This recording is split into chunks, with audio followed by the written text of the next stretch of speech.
Jadi banyak dinamika keluarga bercerai dan bercerainya tidak baik-baik saja, itu sangat berpengaruh ke anak. Jadi saya melihat nih anak nggak siap untuk membahas masa depan karena ada masalah yang belum diselesaikan.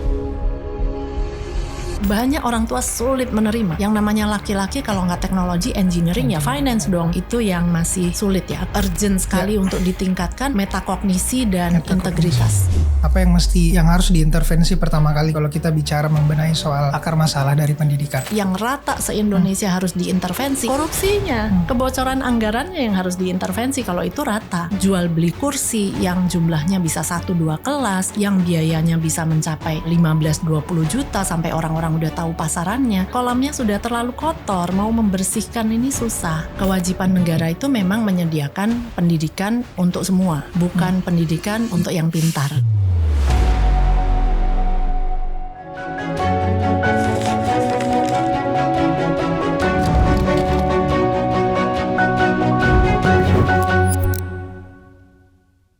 Bagaimana jika pendidikan kita tidak dibangun dari rasa ingin tahu, tapi justru dari rasa takut?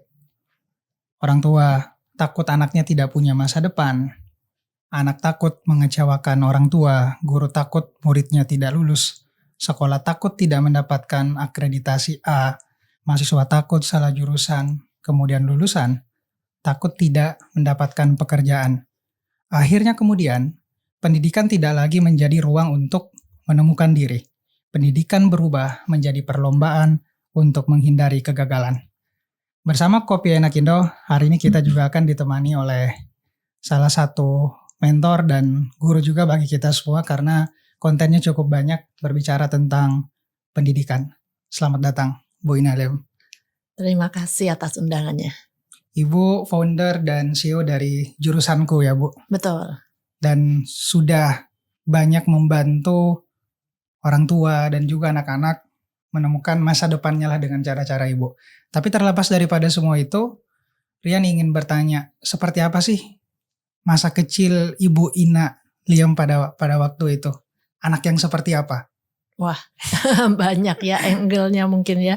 Tapi mungkin dari kecil memang saya agak, kalau di psikotes itu istilahnya independent bukan conforming. Jadi saya tidak ikut arus begitu. Meskipun tidak selalu diungkapkan karena di budaya timur kadang kita tidak mengungkapkan semua yang kita protes begitu ya. Tapi di dalam pikiran itu sudah banyak budaya-budaya sekitar itu yang sebetulnya saya protes gitu, yang saya tidak sepakat, cuman saya simpan di dalam hati. Jadi saya sudah merasa bahwa waktu SMP mungkin ya, saya merasa ya mohon maaf karena saya ajaran Katolik, saya merasa ini justru salib yang harus saya pikul, penderitaan yang harus saya pikul gitu. Karena saya merasa saya kok selalu berpikir berbeda dari mayoritas gitu. Tapi saya tidak bisa ungkapkan. Nah itu sebagian dari masa kecil saya. Kemudian yang kedua mungkin jiwa pengusaha kali ya. Jadi dari kelas 6 SD itu saya sudah bikin perpustakaan karena kebetulan saya tinggal di sebelah sekolah. Sekolah saya itu di sebelah. Kemudian awal itu kakak saya yang kedua itu suka baca gitu. Nah kemudian dia yang suka beli-beli, akhirnya kita ikut baca. Kemudian pada saat mereka SMP sudah ngekos, jadi di kami ini 3 bersaudara, 2 kakak saya sudah kos sekolahnya di luar kota. Karena kami dari kota kecil ya, nggak ada sekolah yang kategorinya bagus lah begitu ya. Jadi keluar kota, saya sendirian tuh waktu kelas 6 SD, buku banyak. Zaman itu mungkin privilege ya, bisa punya banyak buku.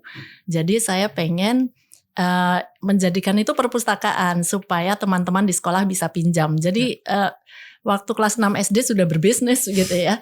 Jadi teman-teman dari sekolah, pulang sekolah tinggal jalan kaki ke tetangga kan ke rumah saya. Mereka bisa pinjam, saya udah bisa catat tuh. Kalau ada yang gak ngembaliin, saya naik sepeda.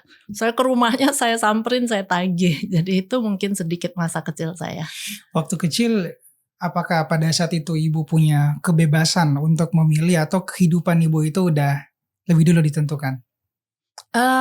Saya termasuk memiliki orang tua yang membebaskan. Tapi dari situ sebetulnya saya juga tidak mengatakan bahwa orang tua tuh harusnya membebaskan.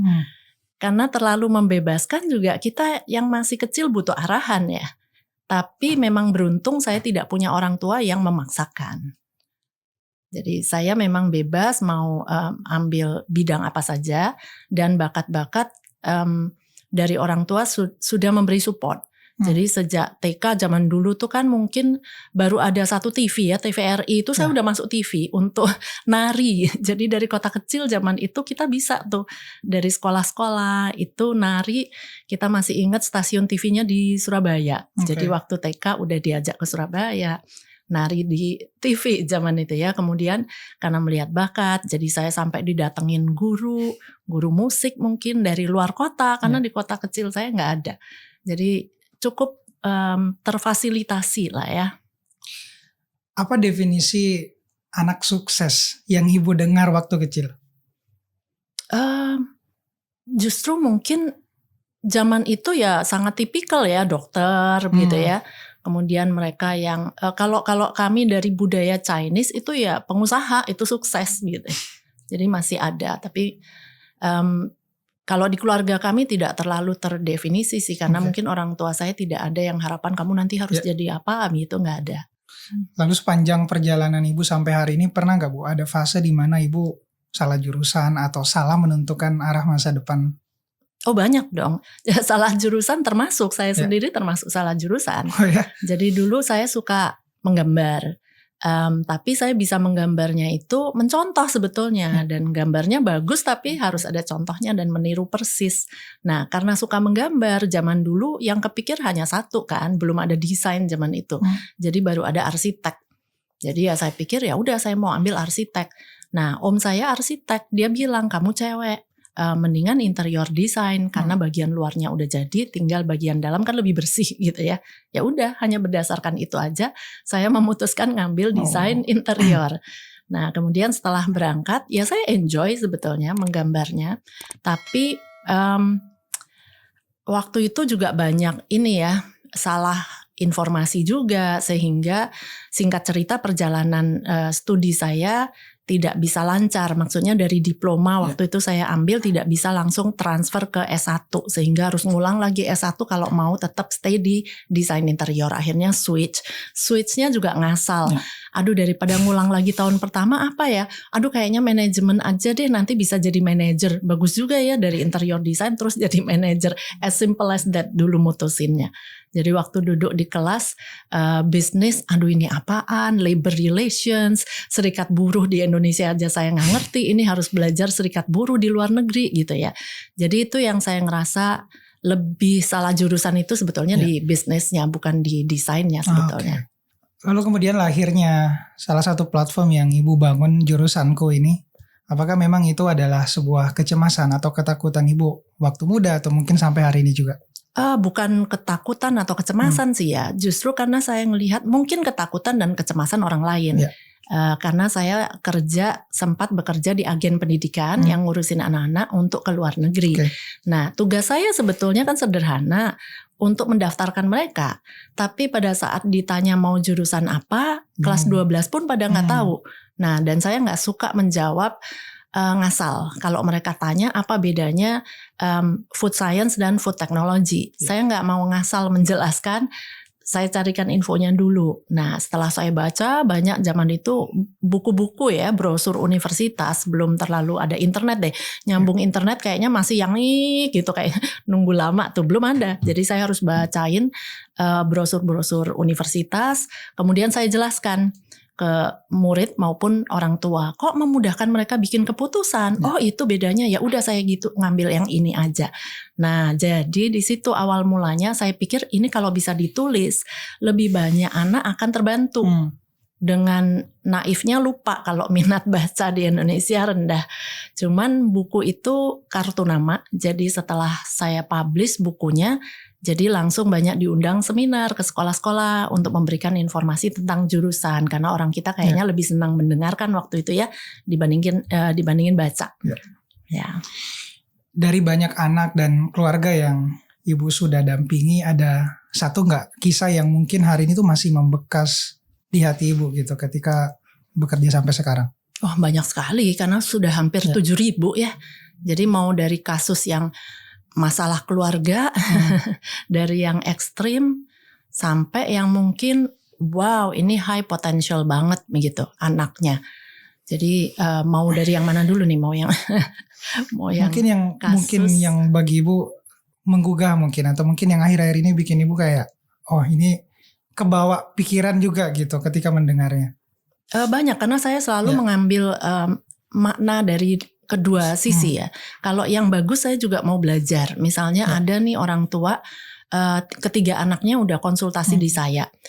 Meskipun 3 anak beda semua, tapi mereka cukup surprise me gitu. 3 anak biasanya kan yang satu ini, yang satu itu. Ini 3-tiganya semua saya kategorikan high potential. Potensinya tinggi. Saya belum pernah ketemu anak satu ini, dia itu udah yang kakaknya sudah studi di Hong Kong waktu itu. Tapi dia udah menyiapkan, Bu Ina saya punya 10 pertanyaan. Wow, saya nggak pernah counseling anaknya sudah menyiapkan 10 pertanyaan. Dan ternyata anak ini waktu kecilnya dulu tuh nakal, orang tuanya udah kewalahan banget. Jadi dia duduk di depannya ada cewek, ponytail gitu rambutnya, itu diambil, dipotong, digunting sama dia.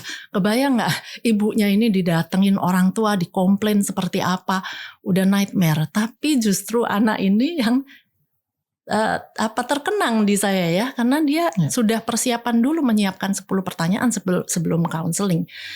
Kakak dan adiknya juga sama, meskipun adiknya ingin gap year setelah SMA, tapi saya melihat ini potensinya besar-besar 3 anak. Akhirnya saya ngajak ngopi ibunya, karena saya pengen tahu apa nih, berarti pasti didikan dong, karena profil 3 anak beda, tapi semua saya kategorikan high potential. Saya ajak ngopi, ternyata kuncinya di financial literacy. Nah itu saya dapat. Anak saya umur 9 tahun sudah tahu reksadana, dia bilang.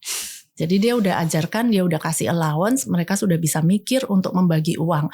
Beneran perlu gak sih ikutan temen yang Sweet 17 menghabiskan biaya 1 miliar gitu. Karena mereka sudah punya allowance sendiri. Kalau kamu mau pesta-pesta Sweet 17 ya kamu nabung dari sekarang gitu. Nah pada saat mereka ngumpulin duit sendiri, akhirnya ya mereka gak mau pesta-pesta Sweet 17 gitu ya. Jadi mereka bisa berpikir sendiri. Itu mungkin salah satu klien yang membekas ya, dan itu udah lama sekali. Tapi kalau yang ekstrim, mohon maaf tapi very low potential itu juga cukup banyak. Dan biasanya bukan karena anaknya, juga ada faktor keluarganya ya. Jadi banyak dinamika keluarga yang keluarga bercerai dan bercerainya tidak baik-baik saja, itu sangat berpengaruh ke anak. Jadi saya ngelihat nih anak nggak siap untuk membahas masa depan karena ada masalah yang belum diselesaikan, dan itu banyak sekali. Atau orang tua yang terlalu snowplow itu kayak truk di luar negeri yang suka membersihkan salju tuh, jadi jalanannya udah bersih. Nah yang belakangan ini yang paling banyak saya dapatkan. Jadi orang tua tidak melatih anaknya berpikir, tapi orang tuanya yang berpikir untuk anaknya. Jadi dari awal datang itu seringkali orang tua yang jawab. Padahal saya tanya itu hanya untuk supaya ada koneksi dulu dengan anak. Panggilannya siapa nih gitu kan, saya udah tahu namanya, datanya saya ada.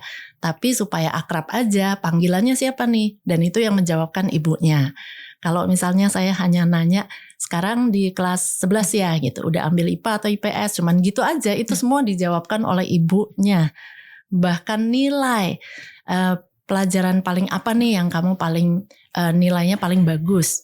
Nah ibunya sudah menjawabkan detail, bahkan ngeluarin rapotnya, ini Bu Ina. Padahal saya bukan mau tahu nilai rapotnya, saya pengen melihat dinamikanya, cara anak menjelaskan bagaimana pada saat nilainya tinggi dia dengan PD-nya 97, pada saat nilainya rendah dia muter-muter tidak mau menjawab. Dari situ kan kita bisa melihat akar masalahnya di mana.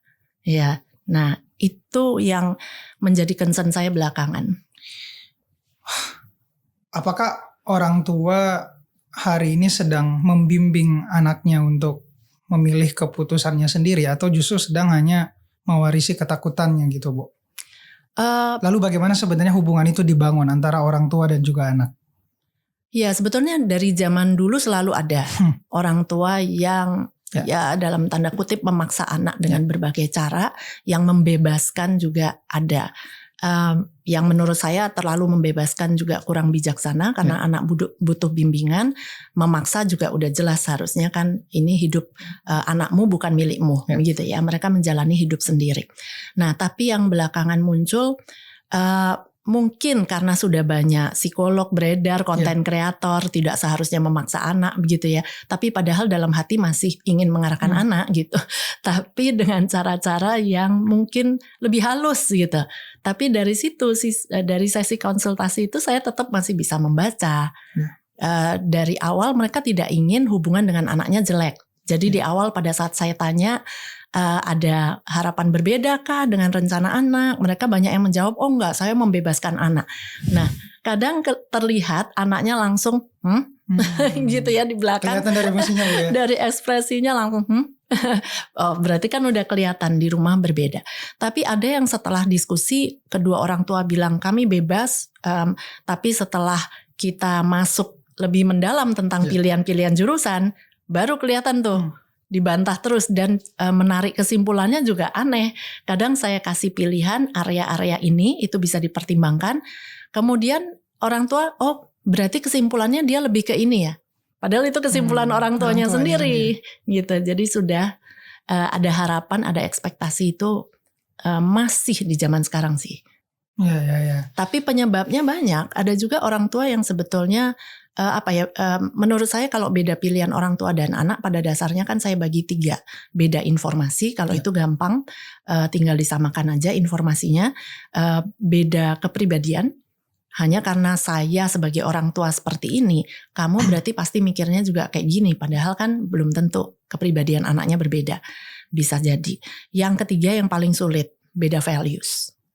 Jadi arti sukses bagi orang tua belum tentu sama dengan arti sukses bagi anaknya. Nah ini kan saya tidak bisa mengubah values orang tua seperti membalikkan telapak tangan. Karena ini terjadinya tahunan dari peristiwa-peristiwa yang dialami orang tua dari kecil sampai sekarang. Mungkin berbeda dengan peristiwa yang dialami anaknya dari kecil sampai sekarang. Nah ini yang lebih sulit. Menurut Ibu di tengah banyaknya menurutku distraksi Bu ya. Baik itu pengaruh eksternal dan juga internal. Setiap hari anak mungkin terpapar value-value yang mungkin dia belum bisa pelajari sepenuhnya. Bagaimana posisi orang tua ketika kita dikepung oleh banyak sekali distraksi tadi Bu. Yang mungkin bisa membuyarkan satu keyakinan kita dalam hitungan detik. Bahkan karena terpapar konten-konten yang mungkin kita nggak tahu ini benar atau tidak. Atau bahkan yang tidak terfilterisasi begitu Bu. Sebetulnya itu justru tugas sekolah untuk anak datang ke sekolah itu dengan different values karena bawaan dari keluarga masing-masing dan juga sebetulnya juga ada potensi bawaan lahir ya, profil kepribadian tertentu itu cenderung akan punya value seperti apa itu ada koneksinya ternyata setelah ribuan counseling ya. Tapi pada saat hadir ke sekolah sebetulnya tugas pendidik itu harusnya bisa tetap menanamkan social values-nya seperti apa gitu. Nah itu yang sayangnya juga masih banyak PR di kita kan. Jadi di sekolah, di rumah kadang anak-anak tidak mendapatkan values, mereka di sekolah tidak dapat, akhirnya mereka mengambil values dari internet, media sosial. Nah ini yang jadi concern belakangan. Banyak anak yang berkata Bu, aku tidak tahu menjadi apa. Nah, apakah mereka sebenarnya benar-benar tidak tahu atau terlalu lama mungkin dilatih gitu untuk menjawab keinginan orang lain? Apa yang sebenarnya yang menjadi akar permasalahan itu, Bu? Pertanyaannya sendiri yang jadi akar masalah. Karena kita masih sering bertanya besok gede mau jadi apa gitu. Padahal 65% anak-anak sekarang kan akan bekerja di profesi yang sekarang belum ada namanya. Jadi sebetulnya pertanyaan itu sudah tidak lagi relevan. Mau jadi apa? Jadi ibarat saya selalu menggunakan contoh mungkin YouTuber salah satu pertama kan Deddy Corbuzier gitu ya. Kalau kita bayangin Deddy Corbuzier waktu kecil ditanya besok gede mau jadi apa, tidak akan bisa menjawab jadi YouTuber, podcaster karena profesi itu belum ada di zaman dulu. Malahan kita membatasi pilihan profesi anak. Jadi sebetulnya pertanyaannya bukan itu ya. Kalau kita mau ngambil jurusan A, sebetulnya skill apa yang bakal kita dapatkan dari jurusan tersebut begitu. Jadi bukan profesinya, bukan mau jadi apanya. Kemudian saya juga tidak sepakat muncul lagi kalau gitu harusnya kamu mau menjadi siapa. Kemudian diminta untuk mencari figur yang mereka role model gitu. Ya role model boleh, tapi bukan berarti kita mau menjadi seperti dia. Ya jadilah diri sendiri, kamu pribadi yang unik. Bisa jadi kamu menjadi someone yang belum pernah ada selama ini gitu. Saya juga sepakat soal itu Bu, karena role model yang jauh itu tuh dia hanya bisa jadi pajangan Bu. Tapi justru kita bisa belajar ke yang lebih dekat dengan kita dan dia bisa jadi pedoman kita. Mungkin guru-guru kita atau mungkin yang memang relevan dengan apa yang mungkin kita percaya juga. Lalu soal memilih jalan Bu, mana yang harus lebih dominan? Bakat, minat, kemampuan, nilai hidup, atau peluang ekonomi? Nah justru banyak sekali pertanyaan yang seperti zaman dulu ya. Kita kayak multiple choice dipilih A, B, C, D harus salah satu gitu. Padahal nah ini yang saya sering katakan bahwa kita akhirnya dibiasakan berpikir biner. Selalu mending yang ini atau yang ini. Jadi akhirnya masih banyak yang tanya ke saya. Jadi jurusan mana yang paling sesuai buat anak saya. It's the wrong question. Pertanyaannya yang salah gitu ya.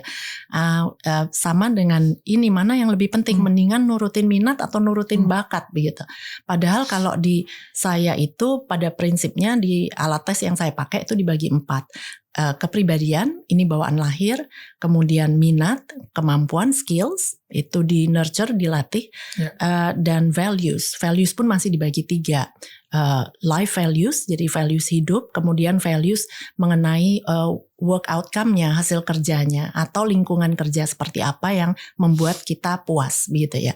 Minat pun masih dibagi 3, minat sebagai hobi, minat pekerjaan, dan minat belajar, begitu kan. Nah, yang saya mau lihat, keempat aspek ini sudah sejalan atau masih simpang siur. Kepribadian ke sini, minat ke sono, values ke tempat lain. Nah, biasanya ini masih bumpy ke depan. Nah, tapi kalau 4-4-nya sudah sejalan, itu yang kita cari. Kalaupun dia pindah-pindah jurusan, biasanya dia akan masih nggak apa-apa. Karena dalam hidup itu memang sering pivot-pivot gitu. Tapi masih sesuai di koridor yang biasanya, aduh ini gue banget gitu. Nah itu yang saya mau nilai, bukan memilih salah satu. Nah seringkali kemampuan, memang tidak ada alat tes itu yang bisa membaca manusia secara sempurna begitu ya. Nah ini yang sering salah kaprah juga menilai alat tes. Alat tes mana yang accuracy-nya nih 95% gitu. Menurut saya alat tes itu hanya alat bantu buat saya mengenal anaknya. Nah tapi tergantung yang terpenting tuh kemampuan menginterpretasikan hasil tesnya. Jadi kemampuan high order thinking skills dari konsultannya yang membaca dan juga orang tua yang membaca juga kan. Menyimpulkannya sering salah. Jadi misalnya waktu saya bacakan kepribadian itu orang tua masih biasa-biasa aja. Tapi begitu saya membacakan minat itu baru mulai serius. Jadi semua hanya mau melihat di minatnya. Begitu hasil minat menarik kesimpulannya, orang tua bilang begini, berarti kesimpulannya anak saya cocok computer science ya. Kesimpulannya berarti anak saya punya minat computer science. Belum tentu itu cocok dengan profil bawaannya, belum tentu cocok dengan skill yang dimiliki dan juga dengan values nanti ke depannya gitu. Tapi mengkorelasikan 4 aspek ini tidak semua mampu. Ini baru berdiri sendiri-sendiri. Nah, jadi itu mungkin salah satu ini ya, isu yang banyak saya hadapi ya di ruang counseling ya. Bu, apa yang tidak dapat dibaca oleh sebuah tes, Bu? Banyak. Seringkali waktu selama ini tes psikotes seperti ini kan banyak dijalankan oleh psikolog.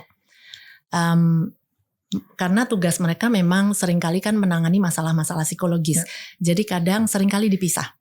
Minta anaknya dulu, orang tuanya dulu begitu ya. Karena memang ingin mengetahui masalah psikologisnya. Kalau di saya enggak, selalu barengan. Kadang ada orang tua yang mempertanyakan, ini enggak dipisah nih supaya anaknya nanti bisa lebih bebas bicara ke ibu. Tidak, karena yang saya pengen lihat justru dinamika keluarganya. Seperti tadi, kalau saya nanya anaknya, ibunya yang menjawab. Dari situ kan saya sudah bisa menangkap akar masalahnya di mana gitu ya. Nah, jadi itu tidak tertangkap di alat tes. Kemudian semua alat tes itu bentuknya baru hipotesa, baru dugaan, kalau belum diverifikasi. Nah, memverifikasi justru dari tadi dengan konsultasi atau ngobrol tadi. Dan ada ya satu tipe kepribadian kalau dikasih psikotes seumur hidup hasilnya akan berubah-ubah atau memang banyak di tengah. Ini yang menurut saya hidupnya lebih banyak drama karena mereka selalu mencari jawaban yang ideal. Sehingga contradicting sendiri dengan diri sendiri karena selalu berusaha memenuhi harapan orang sekitar yang dianggap ideal itu seperti apa. Jadi misalnya orang menganggap orang yang ideal adalah orang yang ekstrovert. Ya. Kalau dikasih psikotes tanpa sadar dia kecenderungannya aku ekstrovert seperti itu karena dia pengen terlihat gitu, ideal. Ya. Nah, itu yang makanya alat tes tidak selalu menggambarkan aslinya. Wah, itu bisa diketahui hanya dari sesi konsultasi. Makanya tidak bisa tergantikan orangnya. Itu tidak terbaca di alat tes. Dan juga udah muncul kan kayak beberapa macam teknologi yang menggunakan AI juga, Bu, untuk mungkin mengidentifikasi itu. Gimana akhirnya Ibu memposisikan diri dengan mungkin hari ini juga muncul asesmen yang mungkin ya berkaitan dengan artificial intelligence tadi. Semakin kita punya jam terbang, ya jam terbang saya berarti sekarang sudah lebih dari 10.000 jam lah ya, ketemu dengan konsultasi dengan keluarga dan satu keluarga itu cukup intens 1 sampai 1,5 jam, hampir 7.000 klien. Semakin kita punya banyak jam terbang, semakin kita nggak takut tergantikan oleh AI kok.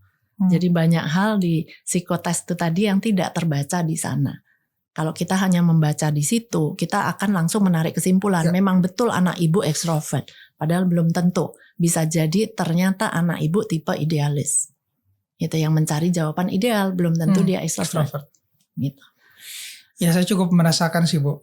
Waktu kecil tuh saya bisa dibilang bukan dianggap lagi, tapi aku gagap dalam berbicara, Bu.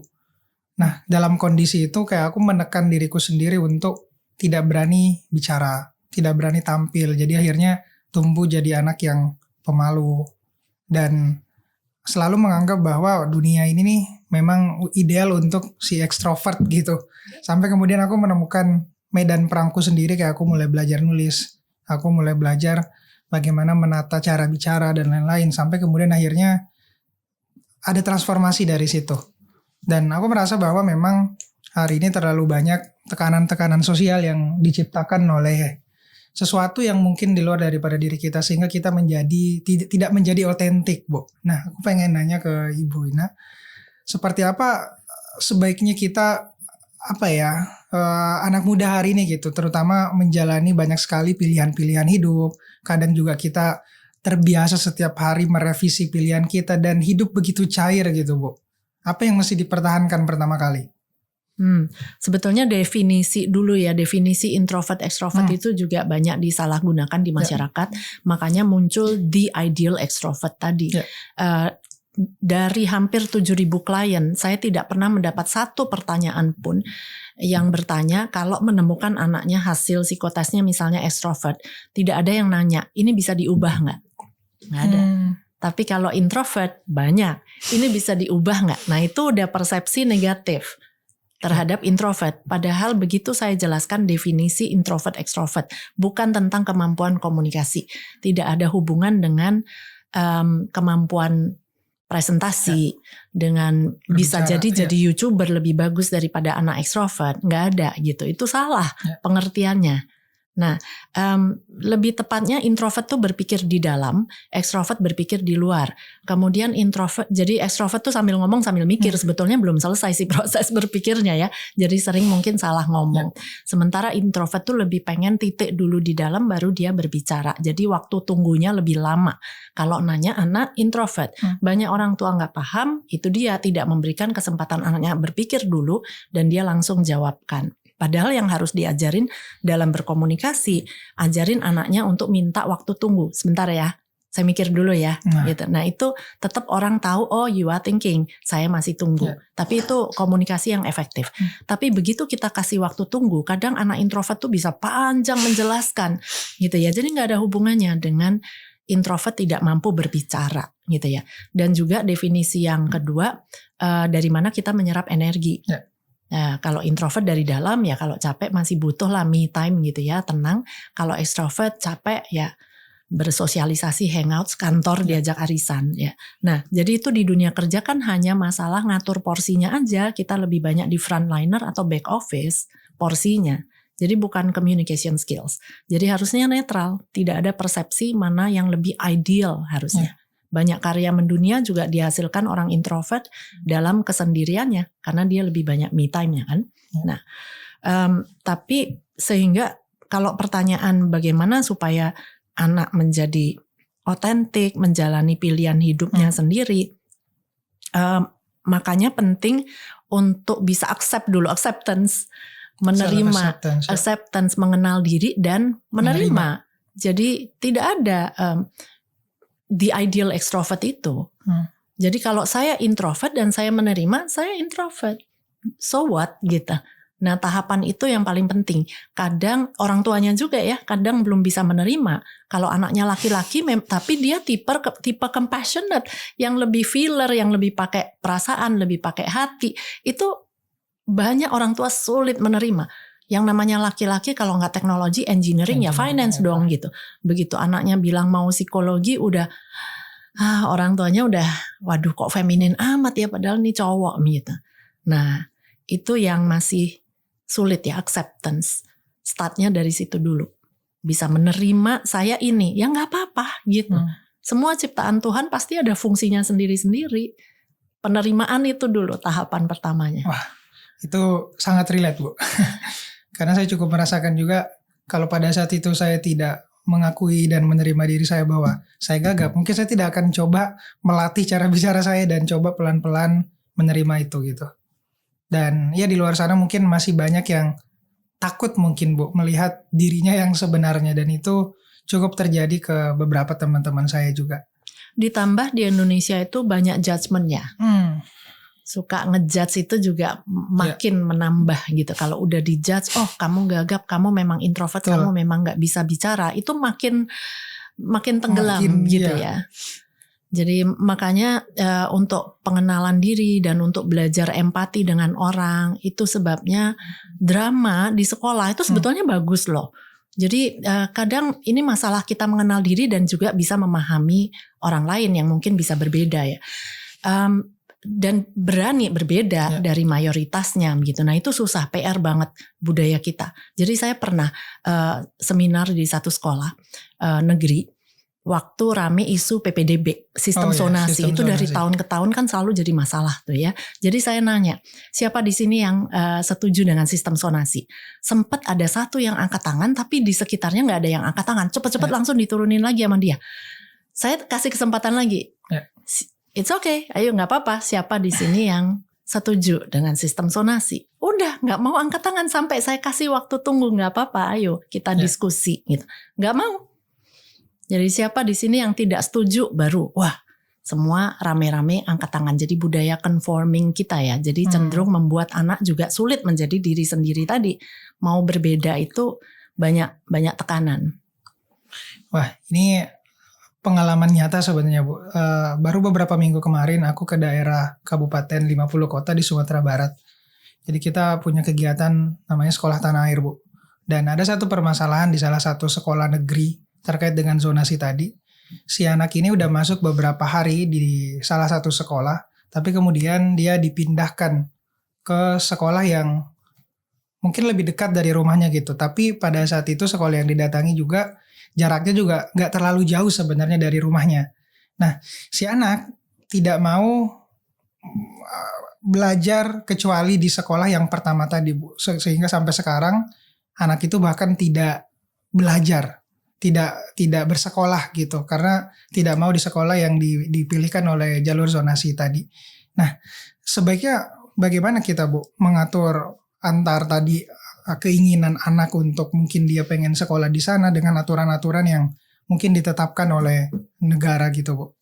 Nah, ini yang membuat banyak yang takut tadi beropini begitu ya. Padahal itu kan banyak variabel nih, gitu. Tapi kalau bicara idealnya, kewajiban negara itu memang menyediakan pendidikan untuk semua, bukan pendidikan untuk yang pintar, gitu ya. Itu dulu.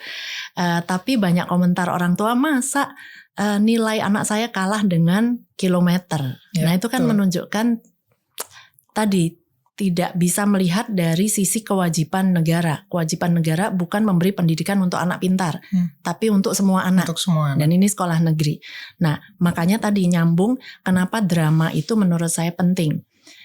Banyak yang protes juga mengatakan kan, saya end up di sini sekolah swasta. Waktu saya seminar di sekolah swasta, saya akhirnya di sini karena saya tidak diterima di sekolah negeri ya gara-gara sistem usia. Gitu ya, yang 19 tahun bisa diterima, saya belum 19, saya hanya kalah umur. Negara mengutamakan yang usianya lebih tua, gitu kan. Nah, untuk bisa membuat anak-anak ini punya empati sosial, lebih baik dibuat drama. Jadi anak yang protes tadi, justru di drama tersebut kamu menjadi anak dari kelompok miskin ekstrim yang usianya waktu kecil dulu diminta membantu orang tuanya bekerja sehingga terlambat sekolah. Kemudian sekarang saat masuk SMA usianya dia sudah 19 tahun. Tapi di drama itu dia justru yang dijadikan anak tersebut. Apakah dia akan punya sudut pandang yang berbeda gitu. Nah, itu cara menurut saya efektif untuk mengajarkan empati sosial. Kalau enggak hanya debat kusir di medsos. Jadi secara kewajiban pemerintah, memang aturan yang dibuat sistem zonasi, meskipun saya mau dihujat, saya setuju sistem zonasi. Karena itu kewajiban negara. Ya, bayangkan anak-anak dari kelas kelompok yang tadi desil 1-2 miskin ekstrim, dia ada sekolah yang dekat tapi dia tidak mendapatkan jatah di sana sehingga dia harus pergi lebih jauh, orang tuanya tidak punya kendaraan, transport, biaya, akhirnya putus sekolah. Nah, seperti itu kan banyak. Tapi ada variabel lain, negara punya kewajiban. Tapi yang terjadi di lapangan, banyak kebijakan tidak berbasis data. Kebutuhan sekolah ada berapa, sehingga itu over the years udah puluhan tahun masih tidak terselesaikan. Kekurangan sekolah di daerah yang satu, kelebihan di daerah yang lain. Tidak ditabrakkan dengan data Dukcapil kependudukan. Harusnya kan bisa diprediksi angka kelahiran, bakal ada berapa siswa, anak SD, SMP, SMA sekian tahun ke depan. Sebetulnya sudah bisa dilihat datanya. Itu satu. Yang kedua, dari sisi korupsi di lapangan yang belum diselesaikan juga, jual beli kursi yang jumlahnya bisa 1-2 kelas, yang biayanya bisa mencapai 15-20 juta sampai orang-orang udah tahu pasarannya. Bayangkan kursi anak-anak yang seharusnya nggak mampu ini jadi terambil mereka yang mampu bayar 15-20 juta. Jadi bukan sistem zonasinya kan yang salah sebetulnya. Jadi menarik kesimpulannya itu sering salah, dan itu salah satu ciri metakognisi rendah bangsa kita. Menarik kesimpulan yang salah. Karena nggak dapat berarti aturan zonasinya nih yang salah. Padahal yang harus dibenahi tadi jual beli kursinya apa kabar? Kenapa nggak dibenahi puluhan tahun? Kemudian pendataan sekolahnya bagaimana? Ya ini yang barusan muncul juga kemarin di berita yang saya sayangkan. Kan lagi ada berita pemerintah sudah mendata 60 sampai 100 sekolah mungkin yang kekurangan siswa. Lebih banyak mereka sekarang ke swasta trennya begitu ya. Menarik kesimpulan, mohon maaf dari pemerintah narik kesimpulannya ini gara-gara di pemerintahan zaman Soeharto membangun banyak SD Impres. Jadi salah zaman dulu membangunnya. Tapi dari zaman dulu membangun banyak sampai yang sekarang kebijakannya berbasis data enggak? Tetap tidak disuarakan. Dari situ datanya berapa, anak usia sekolah berapa, SD berapa, SMP berapa, SMA berapa, sampai 10, 5, 20 tahun ke depan. Nah dari situ saya tidak melihat kemampuan menganalisa data dari pemerintah kita nih, kok kesimpulannya begitu. Nah itu nggak akan ada solusi menurut saya. Jadi kalau dianggap kelebihan SD gara-gara SD Inpres dulu dibangun, jadi apa solusinya? Kemudian kualitas SD yang tidak kualitas sekolah yang tidak merata, makanya ada anak tadi di kasus tadi ditemui pengennya ke sini, nggak mau ke sini karena ada favoritism. Padahal harusnya sekolah negeri kan kualitasnya harusnya sama. Setuju, Bu. Selama ini apa kabar gitu dengan pemerataan kualitas guru, fasilitas? Kenapa tidak dibenahi gitu? Ya. Tapi kalau dari pandangan Ibu sendiri, apa yang mesti di-tackle pertama kali, Bu? Selain mungkin tadi kita mesti harus merapikan datanya.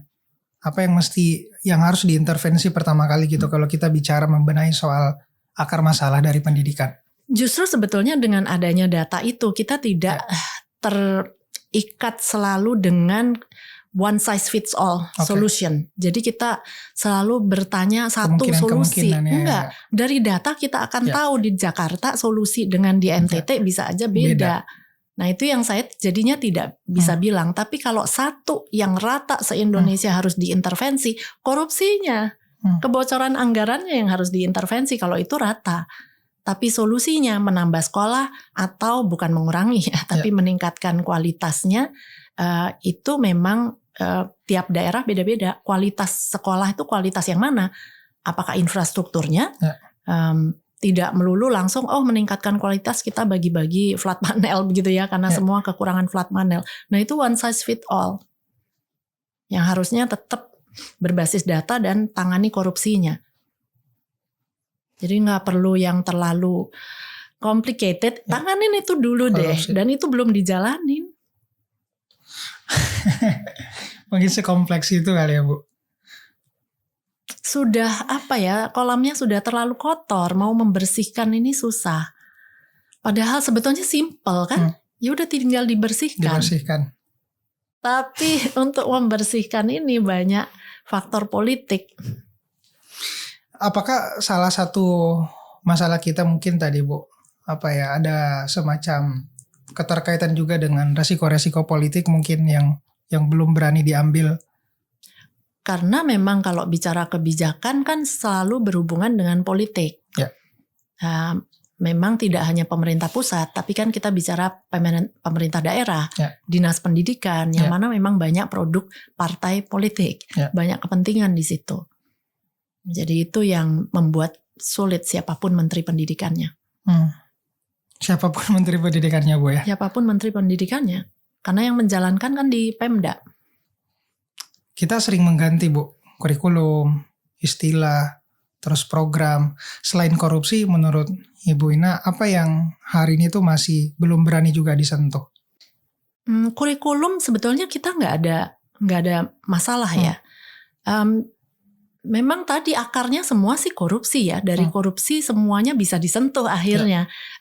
Pendataannya akan beres gitu kan. Kemudian pelatihan gurunya akan beres karena untuk memilih vendor pelatih guru yang bagus, kalau tidak berdasarkan KKN orang dalam, tentunya kualitas akhirnya meningkatkan.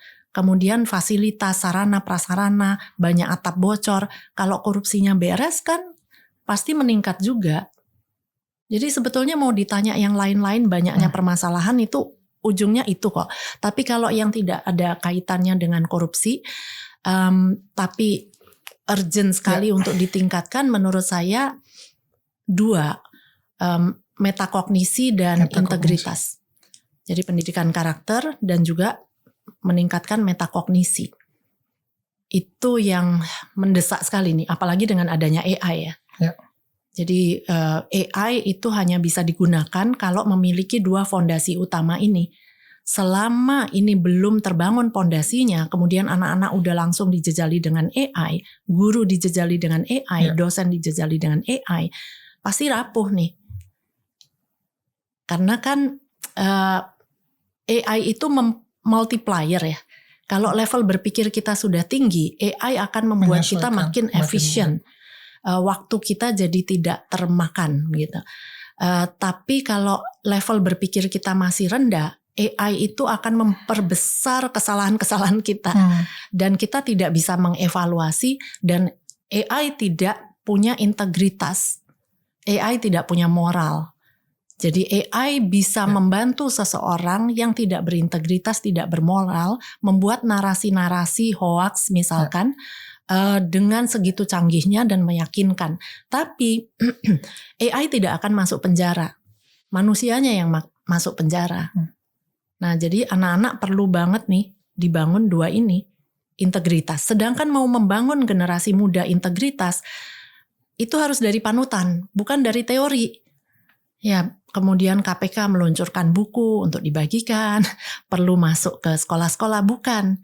Yang paling penting itu panutannya dulu. Nah, sedangkan panutannya dari guru, orang tua, kepala sekolah, sedangkan kepala sekolah banyak juga ada unsur dinas pendidikan, kan begitu. Nah, ini yang akhirnya sulit memberikan panutan untuk mencetak generasi yang memang berintegritas, bermoral, tapi level berpikirnya tinggi. Ya, itu yang Rian cukup temukan banyak juga, Bu. Mungkin sekitar beberapa bulan lalu Rian ke desa Silangjana di Buleleng di Bali, dan cukup punya permasalahan juga soal buta huruf di sana. Dan Rian agak sedikit iseng sebenarnya mewawancarai beberapa anak SD di sana. Begitu Rian nunjukin video-video yang mungkin teman-teman muda tahu soal anomali-anomali di TikTok, kayak ada gambar-gambar gitu, Bu, kita tunjukin, mereka hafalnya begitu cepat gitu. Cepat sekali. Kemudian ketika kita ganti pertanyaannya soal tadi, menyebutkan Pancasila dari sila ketiga atau dari sila kelima, mereka cukup kebingungan, Bu.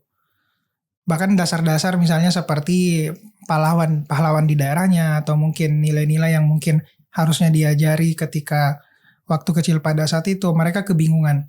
Karena setiap hari mungkin tadi terpapar oleh panutan-panutan yang mungkin Ibu tadi, dia tidak mencerminkan apa yang mungkin mereka harus pelajarin pada saat usia itu. Apa yang sebenarnya terjadi dalam mungkin juga bukan cuma Indonesia, Bu, karena saya yakin bahwa intervensi internet ini begitu cepat, bahkan tanpa kita sadari guru, orang tua juga sedang kewalahan. Bagaimana menyikapinya, Bu Ina? Ya, memang Pancasila itu diteladankan kan.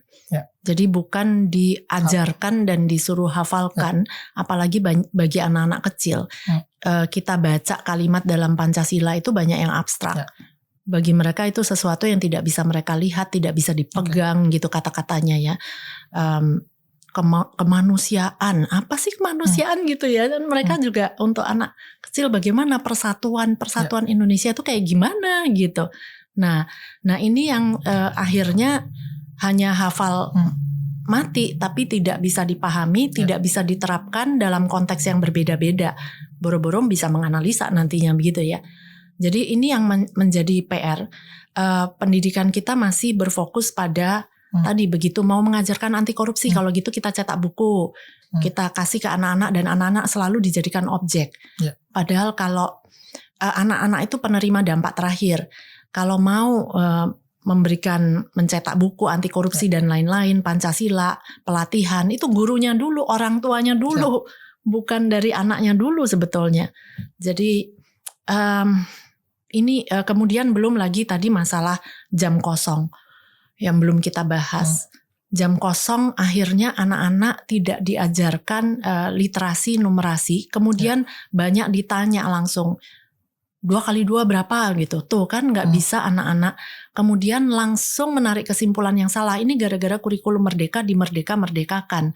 Padahal tidak ditelusuri mereka diajarin literasi numerasi gak di sekolah. Jangan-jangan memang apalagi di daerah. Ada guru yang hadir di kelas aja itu udah syukur, udah bagus gitu. Belum tentu kita bisa memilih guru yang bagus. Ada yang mau hadir aja dengan jangkauan yang sulit. Yang harus melewati sungai, itu aja udah bagus gitu. Tiba-tiba anaknya langsung kita tanya, tuh dia gak hafal Pancasila tuh, berarti kan ini gara-gara kurikulumnya. Menarik kesimpulannya selalu melenceng. Nah itu juga menunjukkan yang menarik kesimpulan metakognisinya rendah kan. Bagaimana mau mendidik anak metakognisinya tinggi? Ya. Lalu bagaimana mendidiknya, Bu? Sebetulnya pendidik itu kan, saya selalu katakan ibarat meja, ada 4 penopang. Jadi yang satu memang dari pemerintah yang membuat kebijakan. Ya. Tapi kalau yang sejak lahir orang tua dong terlebih dahulu. Kembali ke pertanyaan pendidikan itu kan bukan materi disampaikan. Yang paling penting apalagi pendidikan dasar menengah itu mulai dari PAUD ya, PAUD dasar menengah itu pendidikan karakter. Itu dari orang tua terlebih dahulu. Kemudian guru nih playgroup TK itu penting banget.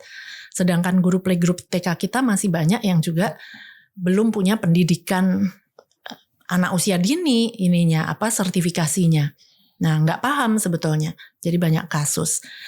Kemudian sekolah, guru, kepala sekolah itu juga kan. Kemudian masyarakat, termasuk zaman sekarang di media sosial, netizen. Sebetulnya kalau ditanya bagaimana mendidiknya, semua berperan. Jangan saling menuding. Padahal yang ada sekarang, guru dan orang tua itu sudah sangat banyak friksi ya. Jadi selalu menyalahkan tuh harusnya orang tuanya ngajarin baca di rumah gitu. Padahal orang tua mendidik bukan mengajar. Ini juga guru pun tidak tahu bedanya. Itu juga waduh mau startnya dari mana ya. Jadi membaca itu bukan tugas orang tua loh. Ngajarin baca. Mendidik iya, mengajar bukan. Jadi ini masih sulit membedakan.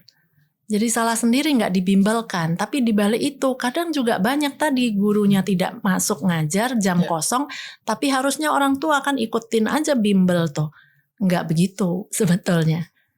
Jadi tugas pendidik itu semua.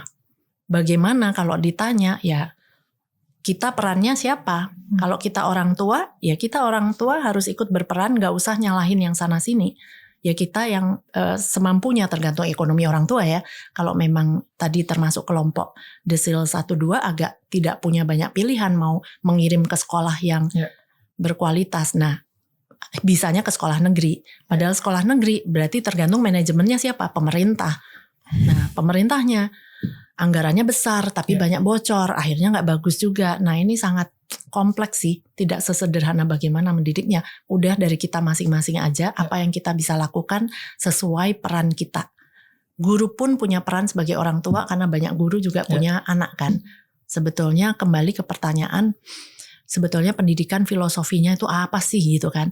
Memanusiakan manusia. Kemudian kalau kita pakai di Indonesia Ki Hajar Dewantara, coba dilihat dari ketiga-tiganya. Ada nggak kata-kata di situ yang mengatakan bahwa guru itu harusnya mengajar materi? Nggak ada. Di depan kita menjadi teladan, bukan memberikan materi hafalan kan. Dan unsur kimia 118 tuh harus sampai selesai waktu SMA. Nggak ada sebetulnya. Kemudian di tengah memberikan motivasi. Di belakang memberikan dorongan.